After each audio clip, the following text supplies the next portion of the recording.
Hello and welcome back to my channel. This video is another time-lapse sketch of another open cluster. This is M35 in the constellation Gemini, done on December 28th, 2019. All the rest of the information about the temperature, the seeing, the transparency, the gear I used is right there.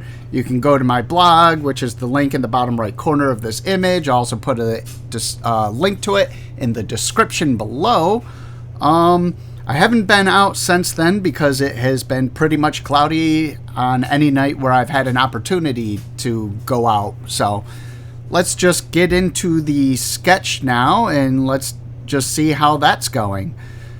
So I start out and I've got my book light on my clipboard with a red colored bag over top of the light so that it doesn't ruin my night vision.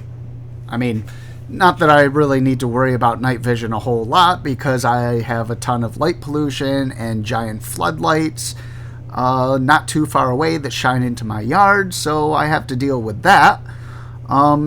So in the sketches, I just kind of go around the edges, trying to get some of the brighter stars, and I always say I try and do the brighter stars and around the edges first, but as you can see, I'm now working in the center of this and I haven't gone all the way around the edge, and I'm getting dim stars, but really I try to get the brightest of the stars first and then get the dimmer ones.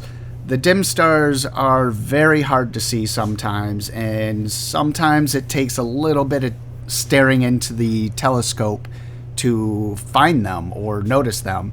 Sometimes you'll be looking at a bright star and notice off to the left there's a dim star, so I try and place that as soon as I notice it. Sometimes you end up screwing up and having to erase, and then you go and look into the eyepiece again and you don't remember where it was. So yeah, that's pretty much the sketching behind this. And then after I'm done sketching, I try and figure out which direction is north and west, and that's the end. So, I mean, I hope you enjoyed, and I will see you on the next video.